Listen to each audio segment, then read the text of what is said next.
കേരളത്തിൽ നിന്നും കാണാതായവരുടെ IS ബന്ധത്തിന് സ്ഥിരീകരണമില്ല. ദില്ലിയിൽ ചേർന്ന രഹസ്യാന്വേഷണ ഏജൻസികളുടെ ഉന്നതതല യോഗത്തിൻ്റെതാണ് വിലയിരുത്തൽ.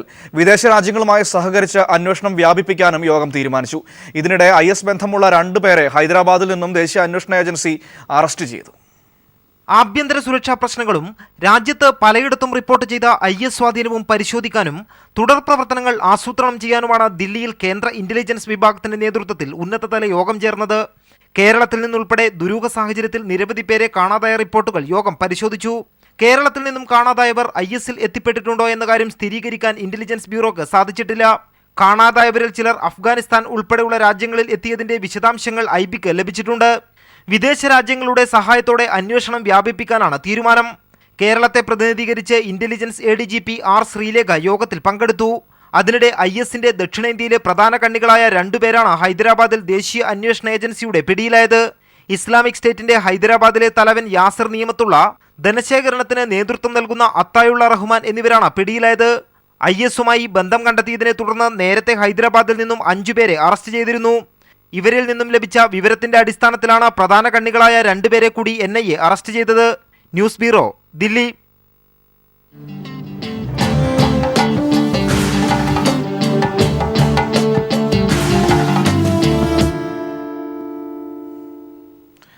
പശുവിൻ തോൽ വിൽപ്പന നടത്തിയെന്ന് ആരോപിച്ച് ഗുജറാത്തിൽ 4 യുവാക്കളെ വാഹനത്തിൽ കെട്ടിയിട്ട് നഗ്നരാക്കി മർദ്ദിച്ചു. ഗോസംരക്ഷണ സേനയാണ് ആക്രമണത്തിന് പിന്നിൽ. പശുവിന്റെ തോൽ വിൽപ്പന നടത്തിയെന്ന് ആരോപിച്ചാണ് 4 യുവാക്കളെ ഗോസംരക്ഷണ സേനാ പ്രവർത്തകർ അതിക്രൂരമായി മർദ്ദിച്ചത്. നഗ്നരാക്കി കാറിനോട് ചേർത്ത് കെട്ടിയായിരുന്നു മർദ്ദനം.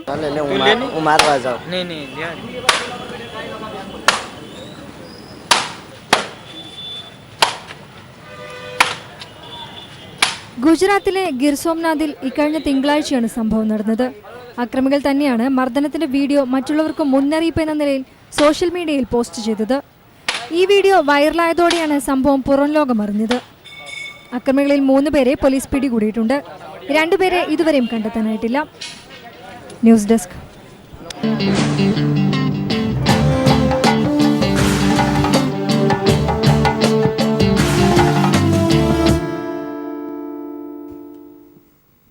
ഇന്ന് മലാല ദിനമാണ്. ലോകമെങ്ങും പെൺകുട്ടികളുടെ വിദ്യാഭ്യാസത്തിന് വേണ്ടി ശബ്ദമുയർത്താനുള്ള ഒരു ദിവസം. എല്ലാ പെൺകുട്ടികൾക്കും ലോകമെങ്ങും #AllGirls Everywhere എന്നാണ് ഇത്തവണത്തെ ആശയം. ഇന്ന് മലാല ദിനം. ലോകമെങ്ങും പെൺകുട്ടികളുടെ വിദ്യാഭ്യാസത്തിന് വേണ്ടി ശബ്ദമുയർത്താൻ ഒരു ദിനം. എല്ലാ പെൺകുട്ടികൾക്കും ലോകമെങ്ങും എന്നതാണ് ഇത്തവണത്തെ ആശയം. 2013 ജൂലൈ 12-നാണ് ലോകമെമ്പാടും മലാല ദിനമായി ആചരിക്കുമെന്ന് ഐക്യരാഷ്ട്രസഭ secretary general Ban Ki Moon പ്രഖ്യാപിച്ചത്.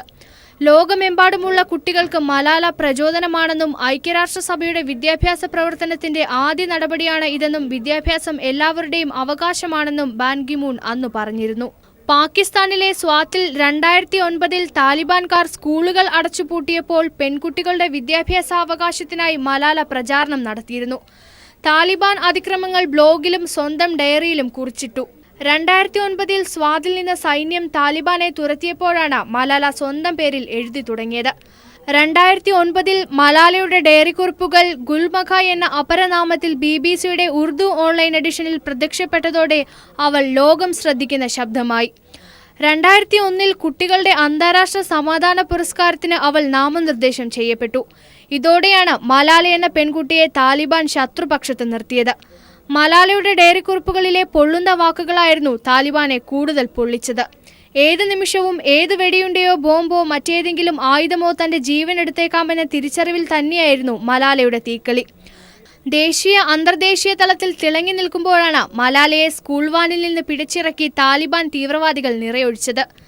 കഴിഞ്ഞ വർഷം തന്റെ 18-ാം പിറന്നാളിൽ സിറിയയിലെ പെൺകുട്ടികൾക്കാണ് മലാല ഐക്യദാർഢ്യം പ്രഖ്യാപിച്ചത്. അഭയാർത്ഥികളായ സിറിയൻ പെൺകുട്ടികൾക്കായി ലെബനിൽ 200 സ്കൂളുകളും തുറന്നു. 2014-ൽ നോബൽ സമ്മാനം ലഭിച്ച മലാല ഇപ്പോൾ ഇംഗ്ലണ്ടിലാണ് താമസം. News desk.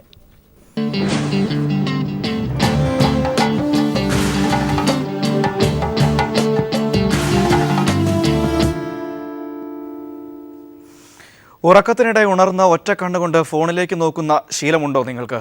ഉണ്ടെങ്കിൽ നിങ്ങൾക്ക് സ്മാർട്ട് ഫോൺ ബ്ലൈൻഡ്നെസ് ബാധിക്കാൻ സാധ്യതയുണ്ട്. ഇരുട്ടുമുറിയിലെ സ്മാർട്ട് ഫോൺ ഉപയോഗം കണ്ണിൻ്റെ കാഴ്ചശക്തി നഷ്ടപ്പെടുത്തുമെന്നും സ്മാർട്ട് ഫോൺ ബ്ലൈൻഡ്നെസ്സിന് കാരണമാകുമെന്നുമാണ് ബ്രിട്ടനിലെ ഡോക്ടർമാർ കണ്ടെത്തിയിരിക്കുന്നത്. ഇരുട്ടുമുറിയിലെ സ്മാർട്ട് ഫോൺ ഉപയോഗം കണ്ണിന്റെ കാഴ്ചശക്തി നഷ്ടപ്പെടുത്തുമെന്ന് ബ്രിട്ടനിലെ ഡോക്ടർമാർ. ഇരുട്ടുമുറിയിലെ സ്മാർട്ട് ഫോൺ ഉപയോഗം മൂലം കണ്ണിന്റെ കാഴ്ചശക്തി താൽക്കാലികമായി നഷ്ടപ്പെടുന്നതായാണ് കണ്ടെത്തിയിരിക്കുന്നത്. അമേരിക്കയിലെ 2 സ്ത്രീകളിലാണ് സ്മാർട്ട് ഫോൺ ബ്ലൈൻഡ്നെസ് കണ്ടെത്തിയിരിക്കുന്നത്. ഇത് സംബന്ധിച്ച report the new England journal of medicine ആണ് പ്രസിദ്ധീകരിച്ചിരിക്കുന്നത്. സ്മാർട്ട് ഫോണിൽ നോക്കിയ ശേഷം ഉറങ്ങാൻ കിടക്കുമ്പോൾ തന്റെ വലത് കണ്ണിന് കുറച്ചു സമയത്തേക്ക് കാഴ്ച നഷ്ടപ്പെടുന്ന പ്രശ്നമായിരുന്നു ഡോക്ടർമാരുടെ അടുത്തെത്തിയ സ്ത്രീകളുടെ പ്രശ്നം. ഈ 2 കേസുകളിലും ഉറക്കത്തിനിടയ്ക്ക് പലവട്ടം സ്മാർട്ട് ഫോണിൽ നോക്കുന്ന ശീലമുള്ളവരാണ് ഈ സ്ത്രീകളെന്ന് ഡോക്ടർമാർക്ക് കണ്ടെത്താൻ കഴിഞ്ഞു. ഉറക്കത്തിനിടെ ഉണർന്ന് ഒറ്റ കണ്ണുകൊണ്ട് ഫോണിലേക്ക് നോക്കുന്നത് കൊണ്ടോ അല്ലെങ്കിൽ ഒരു കണ്ണ് തലയെണ്ണയോട് മറച്ചു വെച്ചുകൊണ്ട് ഫോണിലേക്ക് നോക്കുന്നത് കൊണ്ടോ ആണ് ഇത്തരം പ്രശ്നത്തിന് കാരണമെന്ന് ഡോക്ടർമാർ പറയുന്നു. ഒരു കണ്ണ് പ്രകാശത്തിലേക്കും മറ്റൊരു കണ്ണ് ഇരുട്ടിലേക്കും ഒരുമിച്ച് നിയന്ത്രിച്ചു നിർത്താൻ കണ്ണുകൾക്കാവില്ല. 2 കണ്ണുകൾ ഉപയോഗിച്ച് ഫോണിലേക്ക് നോക്കിയും ഒരു കണ്ണ് ഉപയോഗിച്ച് ഫോണിലേക്ക് നോക്കിയും രോഗികൾ തങ്ങളുടെ അനുഭവം ഡോക്ടർമാരോട് വ്യക്തമാക്കി. ഇതിൽ 2 കണ്ണ് ഉപയോഗിക്കുമ്പോൾ പ്രശ്നം ഉണ്ടാവുന്നില്ലെന്നും അതേസമയം ഒരു കണ്ണ് മാത്രം ഉപയോഗിക്കുമ്പോഴാണ് കാഴ്ച നഷ്ടപ്പെടുന്നതെന്നും ഇവർ പറയുന്നു. ഇതോടെ ഡോക്ടർമാർ തങ്ങളുടെ കണ്ണുകൾ ഉപയോഗിച്ചും ഇത് ആവർത്തിച്ചു. കുറച്ചു ദിവസം തുടർച്ചയായി ഇങ്ങനെ ചെയ്തതോടെ രോഗികളുടെ അതേ അവസ്ഥ തങ്ങൾക്കും ഉണ്ടായെന്ന് ഡോക്ടർമാർ പ്രസിദ്ധീകരിച്ച റിപ്പോർട്ടിൽ ചൂണ്ടിക്കാട്ടുന്നു. News desk.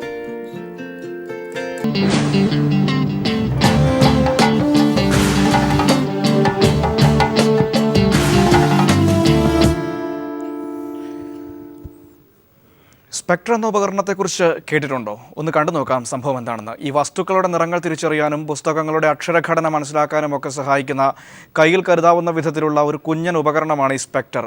ഫിയോണ എന്ന വിദ്യാർത്ഥിയാണ് ഈ സ്പെക്ടർ കണ്ടുപിടിച്ചിരിക്കുന്നത്.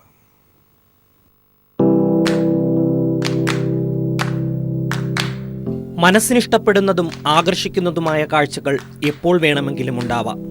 അവയെക്കുറിച്ച് കൂടുതൽ അറിയാനും പഠിക്കാനും ആ വിവരങ്ങൾ ഉപയോഗപ്പെടുത്താനും അതിനെ ഏതെങ്കിലും വിധത്തിൽ ഒപ്പിയെടുത്തേ പറ്റൂ. ചിത്രങ്ങൾ പകർത്തുക എന്നത് ഉചിതമായ മാർഗവുമല്ല, പ്രത്യേകിച്ചും വിദ്യാർത്ഥികൾക്ക്. ഉദാഹരണത്തിന് ഒരു പഴത്തിൻ്റെയോ പൂവിൻ്റെയോ നിറം, വായിക്കുന്ന പുസ്തകങ്ങളിലെ അക്ഷരങ്ങളുടെ രൂപങ്ങൾ തുടങ്ങിയവ എന്താണെന്നും എങ്ങനെയാണെന്നും മനസ്സിലാക്കാൻ ഏറെ സമയമെടുക്കേണ്ടി വരും. എപ്പോഴും കമ്പ്യൂട്ടർ കയ്യിൽ ഉണ്ടാകണമെന്നില്ലല്ലോ. എന്നാൽ ഈ പ്രശ്നത്തിനൊരു പരിഹാരം കണ്ടിരിക്കുകയാണ് ലണ്ടനിലെ റോയൽ കോളേജ് ഓഫ് ആർട്ടിലെ വിദ്യാർത്ഥിനി ഫിയോണ ഒലിയറി. വസ്തുക്കളുടെ നിറങ്ങൾ തിരിച്ചറിയാനും പുസ്തകങ്ങളുടെ അക്ഷരഘടന മനസ്സിലാക്കാനും സഹായിക്കുന്ന കയ്യിൽ കരുതാവുന്ന വിധത്തിലുള്ള ഒരു ഉപകരണമാണ് ഫിയോണ വികസിപ്പിച്ചെടുത്തിരിക്കുന്നത്. സ്പെക്ടർ എന്നാണ് ഈ ഉപകരണത്തിന്റെ പേര്. ഇതുപയോഗിച്ച് നിറങ്ങളും അക്ഷരഘടനകളും നമുക്ക് ഡിജിറ്റൽ വിവരങ്ങളായി ഒപ്പിയെടുക്കാം. നമുക്കാവശ്യമുള്ള അക്ഷരങ്ങളുടെ മുകളിലോ വസ്തുക്കളുടെ മുകളിലോ ഈ ഉപകരണം വയ്ക്കുക. അതിനുശേഷം ഉപകരണത്തിന് മുകളിലായുള്ള ബട്ടൺ അമർത്തുക. അക്ഷരങ്ങളുടെ രൂപഘടനയും നിറത്തിന്റെ വിവരങ്ങളും അത് ശേഖരിച്ചു വയ്ക്കും. ഇനി നിങ്ങളുടെ കമ്പ്യൂട്ടറുമായി സ്പെക്ടറിനെ ബന്ധിപ്പിച്ചിട്ടുണ്ടെങ്കിൽ നേരിട്ട് ഇൻസൈൻ സോഫ്റ്റ്വെയറിലേക്ക് കൈമാറും. അതായത് പുസ്തകങ്ങളിൽ അച്ചടിച്ച അക്ഷരങ്ങൾ ഡിജിറ്റൽ അക്ഷരങ്ങളായി അവയുടെ കൃത്യമായ ഫോണ്ടും അക്ഷരവലിപ്പ വിവരങ്ങളുമടക്കം തന്നെ നിങ്ങൾക്ക് കമ്പ്യൂട്ടറിലേക്ക് മാറ്റാനും വസ്തുതകളുടെ യഥാർത്ഥ നിറം തിരിച്ചറിയാനും സാധിക്കും. വ്യാവസായികാടിസ്ഥാനത്തിലുള്ള നിർമ്മാണം ഉദ്ദേശിച്ചല്ല ഫിയോണ സ്പെക്ടർ വികസിപ്പിച്ചെടുത്തതെന്നും പഠനവുമായി ബന്ധപ്പെട്ട ആവശ്യത്തിനാണ് ഇങ്ങനെ ഒരു ആശയം വികസിപ്പിച്ചെടുത്തതെന്നും ഫിയോണ ഒലിയറി പറയുന്നു. സ്പെക്ടറിന്റെ പ്രാഥമിക രൂപം മാത്രമാണ് ഇപ്പോൾ വികസിപ്പിച്ചെടുത്തിട്ടുള്ളത്. അതുകൊണ്ട് തന്നെ അതിൻ്റെതായ പരിമിതികളും ഈ ഉപകരണത്തിനുണ്ട്. News desk.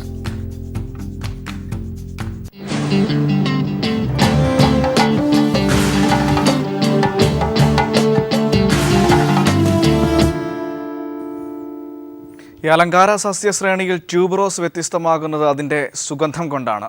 സുഗന്ധം കൊണ്ടും കാഴ്ച കൊണ്ടും ഏറെ ആകർഷകമായ ട്യൂബറോസ് കൃഷി ആരംഭിക്കാൻ അനുയോജ്യമായതാണ് ഈ മാസം.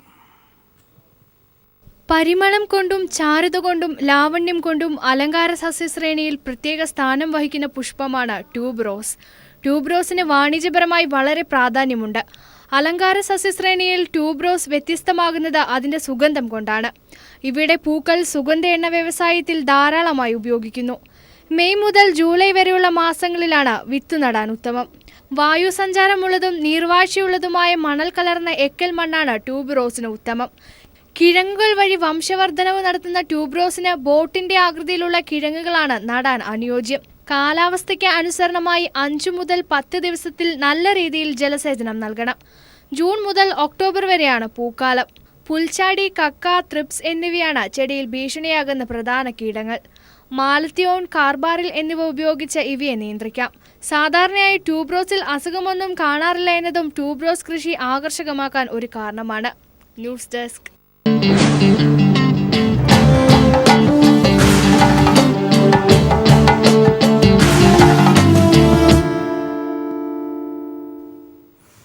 നമ്മുടെ സൂപ്പർ സ്റ്റാർ രജനീകാന്തിന് ഹോളിവുഡിൽ നിന്ന് ഒരു ആദരം. നോക്കാം സംഭവം. ലോകമെമ്പാടുമുള്ള കുട്ടികളെയും മുതിർന്നവരെയും ഒരേപോലെ ആകർഷിച്ച ഐസേജ് എന്ന ആനിമേഷൻ ചിത്രം തലൈവർ രജനിക്ക് നൽകിയത് റീമിക്സ് ട്രെയിലറാണ്. നെരുപ്പിട എന്ന ഗാനത്തിനായ ചിത്രത്തിന്റെ 5ാം പതിപ്പ് കൊളീഷൻ കോഴ്സിലെ കഥാപാത്രങ്ങളെല്ലാം അണിനിരത്തിയിരിക്കുകയാണ്. മാന്ത്രികന്റെ കൈവേഗതയും ചടുലതയും സ്വായത്തമാക്കി വെള്ളിത്തിരയുടെ പ്രിയതാരം മഞ്ജു വാര്യർ ഇന്ദ്രജാല പ്രകടനത്തിന് തയ്യാറെടുക്കുകയാണ്. മാജിക് അക്കാദമിയും യൂണിസെഫും സഹകരിച്ച് തയ്യാറാക്കുന്ന മാജിക് ഓഫ് മദർഹുഡ് എന്ന ഇന്ദ്രജാല പരിപാടിയിലാണ് മഞ്ജുവിന്റെ പ്രകടനം. ഈ മാസം 15-ന് കഴക്കൂട്ടം കിൻഫ്ര പാർക്കിൽ നടക്കുന്ന ഇന്ദ്രജാല പരിപാടിക്ക് മുന്നോടിയായി മഞ്ജു തീവ്ര പരിശീലനത്തിലാണ്. മാജിക് അക്കാദമിയും യൂണിസെഫും സഹകരിച്ചാണ് പരിപാടി തയ്യാറാക്കുന്നത്. ഗർഭാവസ്ഥയിലെ 270 ദിവസങ്ങളും ജനിച്ചു പിന്നിടുന്ന ആദ്യത്തെ 2 വർഷങ്ങളിലും കുട്ടികൾക്ക് നൽകേണ്ട പോഷകസമൃദ്ധമായ ആഹാര രീതികളെക്കുറിച്ചും ആരോഗ്യകരമായ മാനസിക ചിന്തകളെക്കുറിച്ചും വാക്സിനേഷനുകളെക്കുറിച്ചും പൊതുബോധം ഉണ്ടാക്കാനാണ് മാജിക് പ്ലാനറ്റിൽ മോം എന്ന പദ്ധതിക്ക് തുടക്കം കുറിക്കുന്നത്. ജൂലൈ 15-ന് മജീഷ്യൻ ഗോപിനാഥ് മുതുകാടും മഞ്ജു വാര്യരും ചേർന്നാണ് മോം എന്ന വിസ്മയ പ്രകടനം നടത്തുക. മുഖ്യമന്ത്രി പിണറായി വിജയൻ പരിപാടി ഉദ്ഘാടനം ചെയ്യും. കോയിൻ മാജിക്, റോപ്പ് മാജിക്, ഇല്യൂഷനുകൾ എന്നിവ അനായാസം അവതരിപ്പിക്കാൻ മഞ്ജു സജ്ജമായതായി പരിശീലകൻ ഗോപിനാഥ് മുതുകാട് വ്യക്തമാക്കി. News bureau, Thiruvananthapuram.